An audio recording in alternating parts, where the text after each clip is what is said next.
So just right off the bat, I know you are used to going into your billing data in new, and you'll do doing day by day. Now with the date span, it's really nice because you'll go into your billing data in new, and you can search by program, by your individual, how you normally would. I'm just going to go ahead and do search and leave those fields open for right now.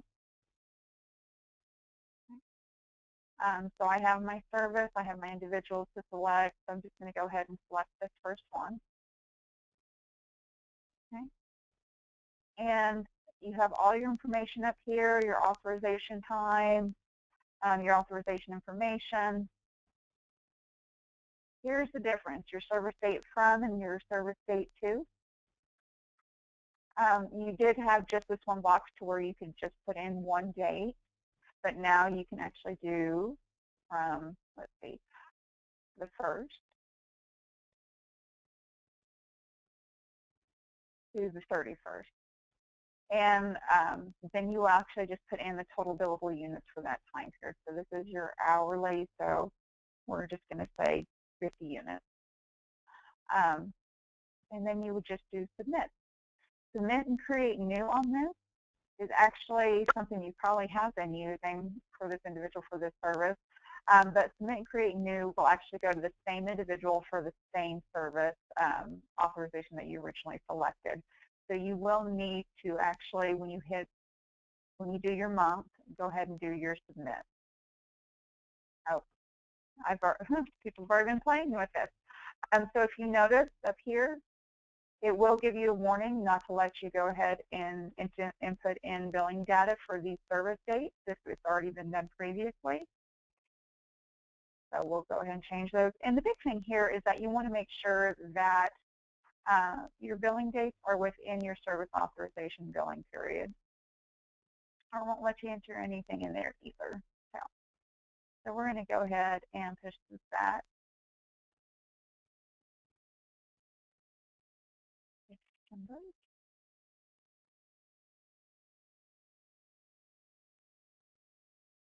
Go ahead and do your submit.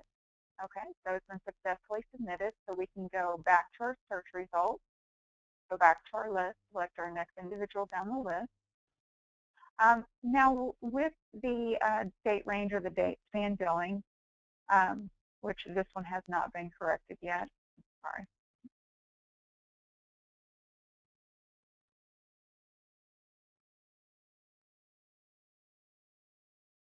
Goodness gracious.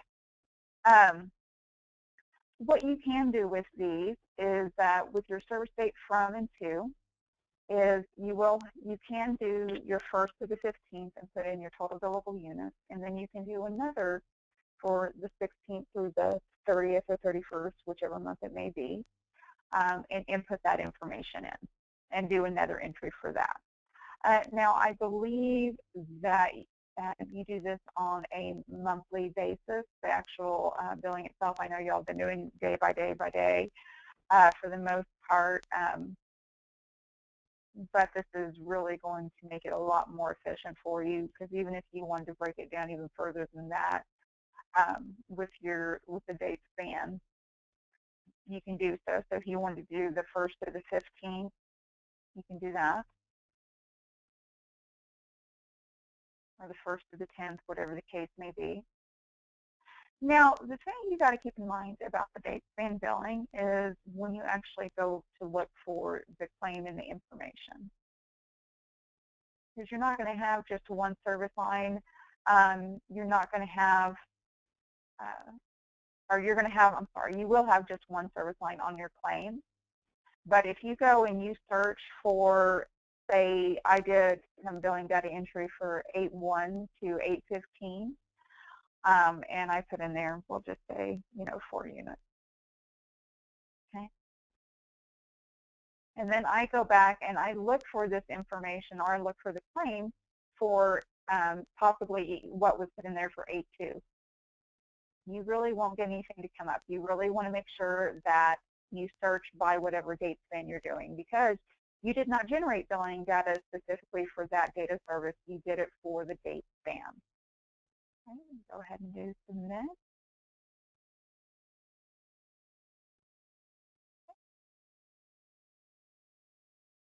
and then I could go in and actually do my one for the 16th through the 31st. So I remember at one of our meetings back in the summertime, I believe, we discussed this at that time too. So I'm glad this was an eventuality for y'all. So for the 16th through, we'll say through the 31st,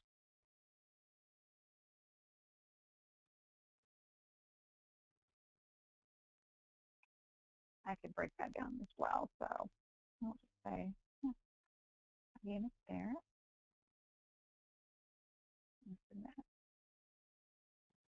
Okay. So if you are editing any claim information, so it's going to go through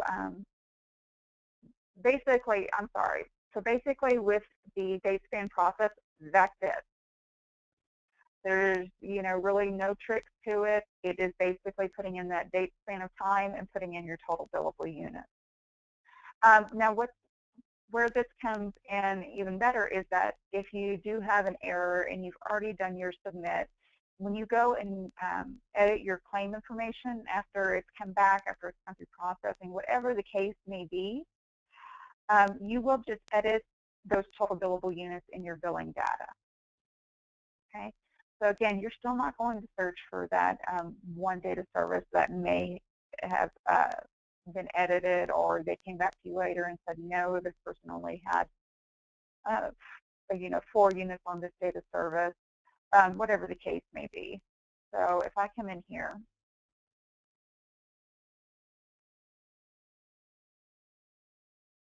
okay, and right down here, this is the only information I would have to edit. I'm not going to have where you'd have one line for one date and you'd have to go into each claim and edit that specified date. You would just go into the one claim on the one service line and edit that specified information. So on here for 8/1 to 8/31, and I can say total billable units, say it was, for 46. And let's see, 3.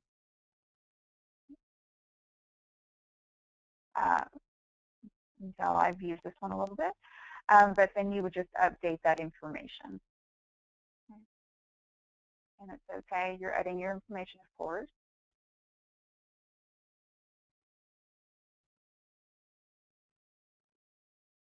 And let's see here.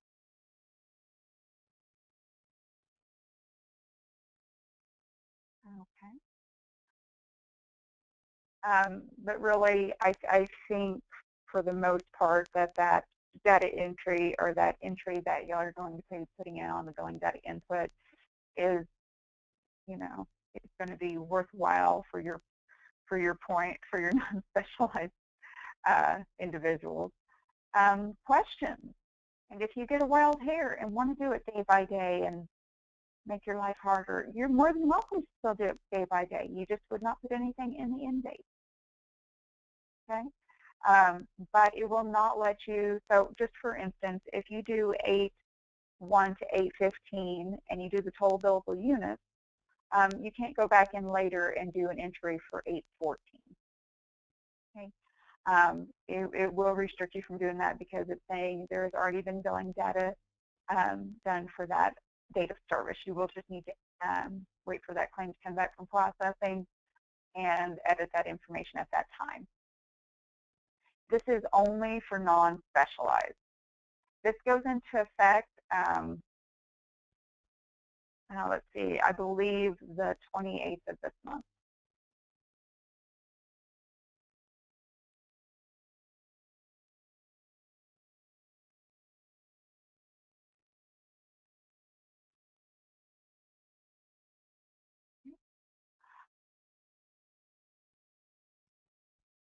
And yeah, so Pam, I'm not 100% sure what you are meaning by that one. So I'm going to unmute you so you can clarify that one a little bit more for me. Thanks. Ladies on the line, you'll get these billing documents, the record of services, and Scott has updated it, so if they're pulling it down off the internet, each page will add itself up for each service code. You do not, just do one page at a time. Look at the date range and do that date range. Don't add up all the pages. I would suggest you do that to eliminate error. I think it'll be better if you just do one page at a time. And the provider will know, they'll have a copy of it, and they'll know that on page 1 there were how many units and how many units there were on page 2. So I'm trying to eliminate as many errors as possible. If you think that's a bad idea, let me know.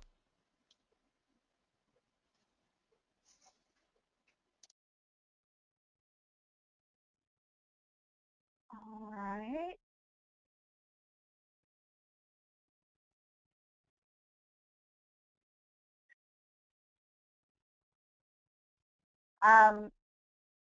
So for November 2015 services and on, yes, for non-specialized, yeah. So I would say for when you go to actually do your billing for November, come December 1st or December 2nd, whatever the case may be, yes, you can do it for your November billings and you'll have the date range listed in there. You should. You should at that time anyway. So, yeah, and if you saw what Panda said, she said, as soon as this turns on, use it. Definitely for non-specialized. Definitely. As soon as that is turned on, please use it. It's going to make your life so much easier. Because I completely commend y'all for doing what y'all have been doing for the last few months.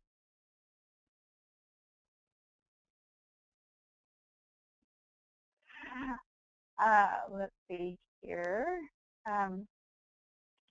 When doing the replacement claim, do the billable units get changed? The number of hours needing to be recouped. You will edit the actual billable units. The number of hours, you're still going to convert those accordingly. So the billable units be the hours, and you just edit that information as you normally would on a regular claim. That process really isn't going to change for you. You're still going to go edit your billing data, those billable units themselves. So we'll go into that claim.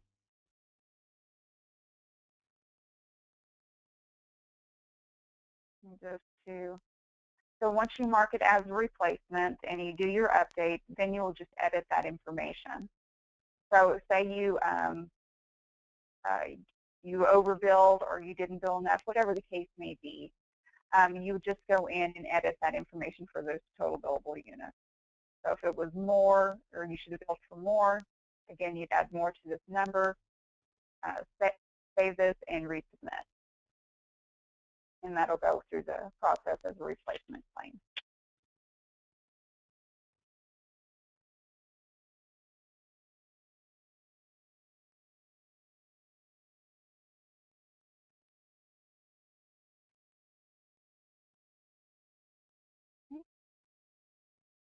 Any other questions today?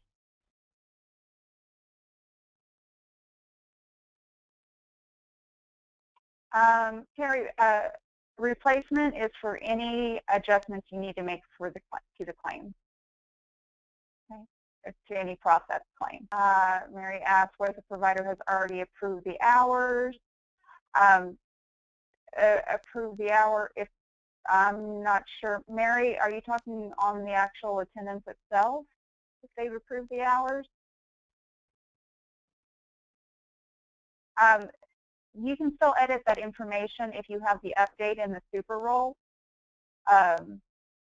before it's generated. So nothing has been gone through any kind of processing after it's been approved. It's when somebody actually hits generate billing data.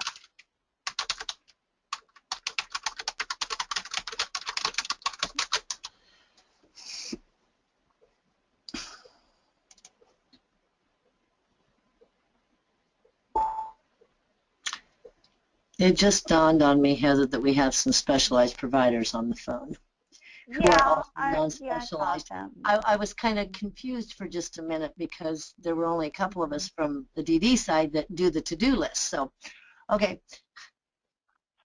Yep, I wanted to make sure we cover all our points, but yeah, this is specifically what we did go over is specifically for non-specialized providers. This is not a route specialized providers will be utilizing. And just kind of an FYI, if you did miss the meeting for the specialized providers regarding the date range, there is going to be another one tomorrow.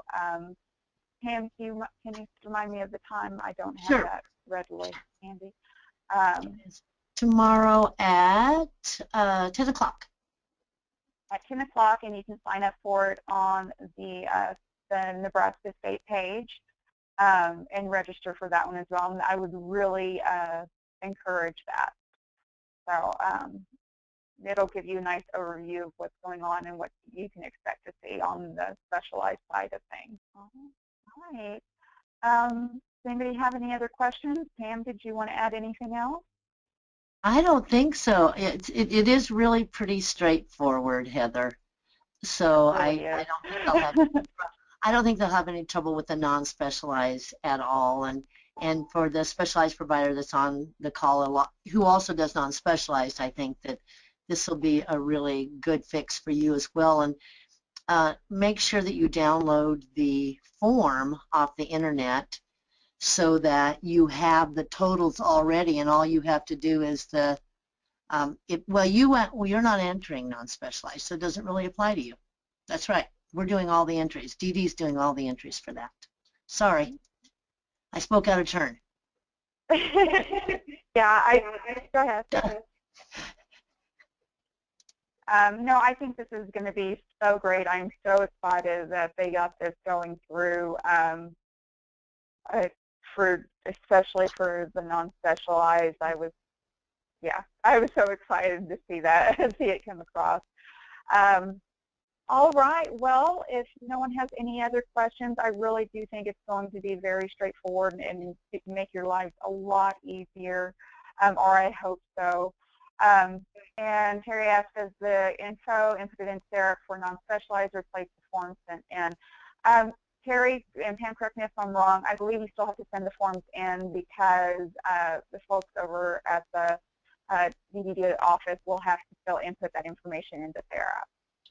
That's correct, Terry. You'll still have to send in the record of services. Yes. Make sure you download the new form. Well, thanks, Heather. So welcome. And again, if y'all have any problems or running into any issues, just please let us know. That's what we're here for.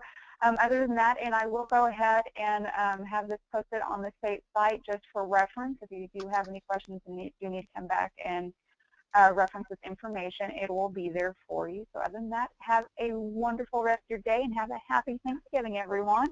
You too, Heather. Thanks. Thanks. Bye.